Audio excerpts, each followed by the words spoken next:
Strategi pecah belah kubu Jokowi yang dirasakan hari ini oleh kami itu biasa saja bagi kami. Karena begini, sederhana saja, kalau seluruh rakyat saja sudah bisa dipecah belah selama 10 tahun, ada cebong kampret, itu kan di periode Jokowi perpecahan itu.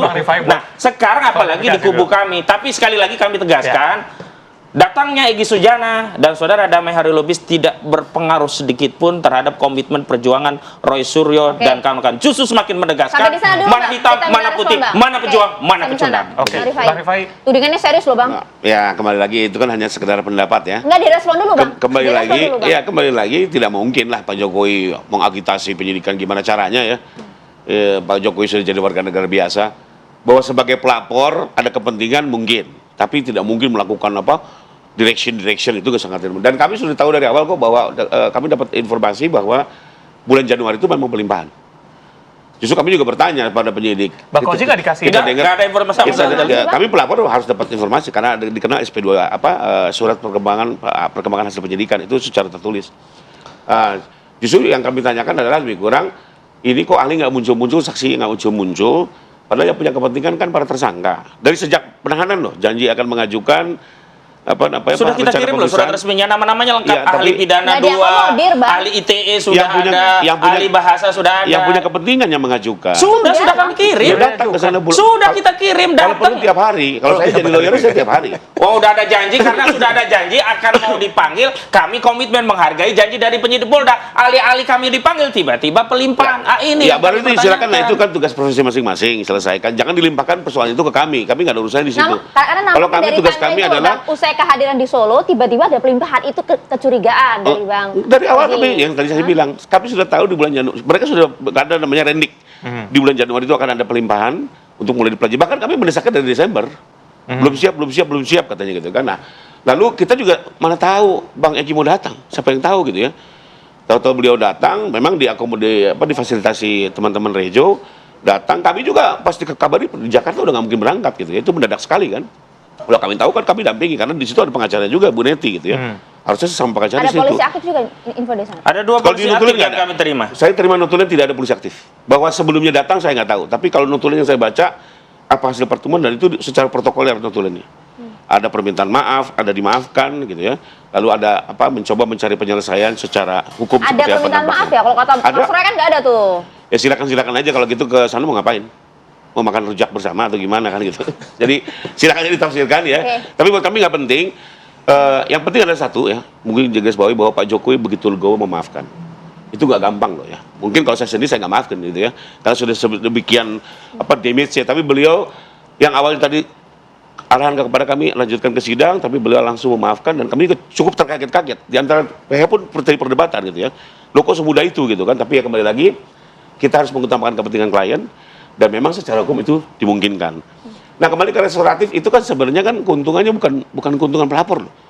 Sekalipun itu win-win ya, tapi kembali lagi itu adalah lebih kepada kepentingan tersangka. Jadi nggak ada yang diuntungkan juga. Buat apa juga buat kami gitu. Kalau nggak ada kunjungan juga. Tapi masalah restoratif justice ini kan juga sudah disebut pada saat Komisi Percepatan Reformasi Polri begitu. Itu disebutkan waktu itu di awal bahwa ya kalau bisa sebenarnya ini kan tidak lanjut dari kegagalan mediasi, lalu saat sudah ditersangka ditawarkan restoratif. Tapi karena dalam proses mediasi semua menolak, akhirnya restoratif dengan cara mengendap-endap, sembunyi, lalu minta maaf gitu. Tapi bagi kami nggak ada masalah lah. Nggak ada masalah lah bagi kami. Kita kan justru ini mengkonfirmasi Jokowi itu siap memaafkan asal strategi pecah belahnya berhasil. Dan saya katakan untuk saat ini memang berhasil saudara Jokowi memecah belah. Saya mau tambahin sedikit nggak? Kembali ke yang tadi ya. Jadi bahwa RG itu ditawarkan di Komisi Reformasi bukan oleh kami loh ya. Mereka kami pasif. Tapi ternyata Pak Jokowi begitu legowo sekalipun arahan ke kami. Nah, kembali lagi bahwa ini pecah belah, saya nggak sependapat. Jadi memang secara hukum berarti bisa dikuatkan oleh Prof. Ini pilihan. Ini kan tersangka bertanggung jawab pribadi-pribadi. Ini bukan kolektif kolegial. Mereka boleh mengambil RG, mereka boleh menolak RG. Itu hak dari pribadi masing-masing. Bukan karena RG lalu wah tidak kompak. Yang tidak RG wah ini ngelawan terus. Itu hak pribadi masing-masing karena pertanggung jawabannya masing-masing. Dan kami pribadi menghargai semua sikap. Anda mau RG silakan, Anda mau terus membuktikan juga silakan. Bahkan kalau Pak Jokowi sendiri ya, kepentingan terakhir adalah kemarin kita sempat challenge juga. Ini kalau sebuah RG gimana? Mas, tetap kami penting untuk ke sidang apa? Agar clear soal ijazahnya. dan berdasarkan kekuatan hukum tetap. Jadi kalau semua RJ kan nggak mungkin.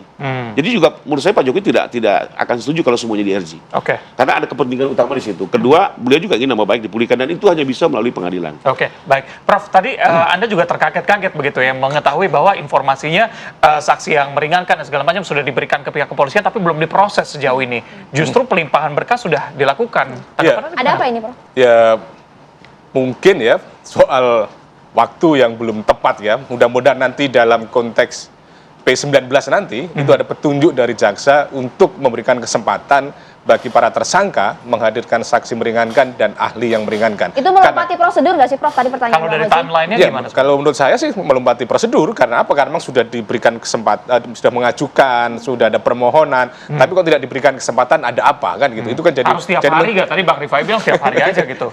Ya saya Gimana kira kan sebenarnya? tiap hari mungkin bisa saja dilakukan kalau seandainya punya waktu untuk itu. Tetapi menurut saya kan tidak perlu seperti itu selama sudah ada kesempatan, sudah ada permohonan, dan itu hak bagi seorang tersangka untuk menghadirkan itu. Dan itu sebenarnya teknis saja. Soal nanti bagaimana analisis dari penyidik kan akhirnya kembali alat bukti yang lain. Jadi menurut saya memang sebaiknya segera dipenuhi ya hak dari tersangka, permohonan dari tersangka melalui penasihat hukumnya untuk menghadirkan saksi dan ahli yang meringankan supaya menyempurnakan proses penyidikan ini dan tidak menjadi pertanyaan di dalam persidangan nanti apakah hak tersangka itu dipenuhi, karena KUHP yang baru ini justru memberikan perlindungan yang sangat baik kepada para tersangka, kepada pihak-pihak yang misalnya menjadi korban juga dilindungi, tetapi prioritasnya harus ada keseimbangan. Nah, kembali soal keadilan restoratif tadi itu memang yang terpenting adalah bagaimana memulihkan hubungan kedua belah pihak ini tadi itu. Jadi memulihkan hubungan supaya menjadi saling memaafkan, saling berdamai. Tapi nampak-nampaknya Mas Roy dan kawan-kawan tidak akan melakukan itu.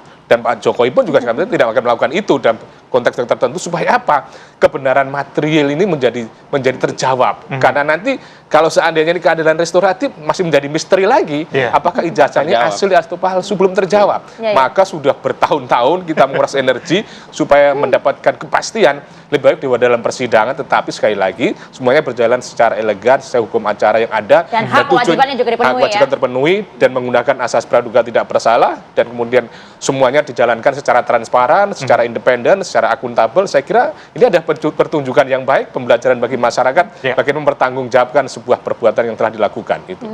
Oke, menarik. Bang Ozi, jadi nggak akan RJ? Enggak lah, dan sejak awal kan narasi damai itu bukan dari terlapor, kan lucu. Selama saya berpraktik jadi pengacara, biasanya inisiatif untuk minta damai itu dari orang yang dilaporkan. Kok dari pelapor berkali-kali, baik dengan secara langsung atau melalui relawan atau meminjam pihak ketiga gitu. Bukan dari Pak Jokowi katanya intinya. Enggak, ya nggak mungkin lah dari Jokowi.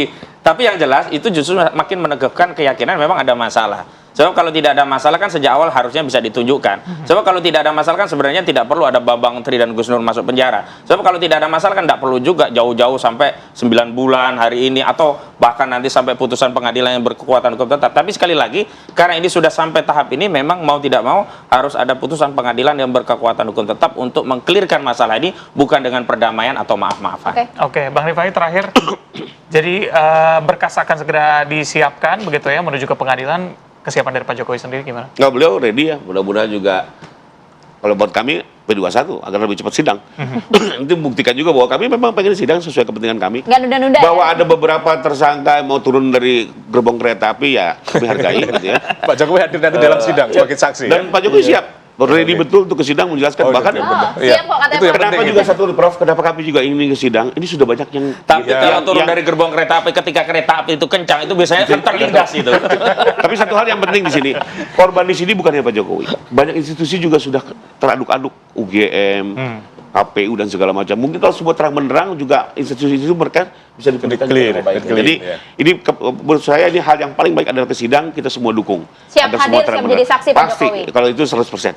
Oke, kita tunggu nanti keberlangsungan seperti apa ya. Semoga P21 cepat dan kemudian kita juga bisa melihat bagaimana bukti-bukti dipaparkan dalam persidangan. Terima kasih Prof. Terima kasih Bang Ozi. Sama-sama Bang Rifai, terima kasih banyak.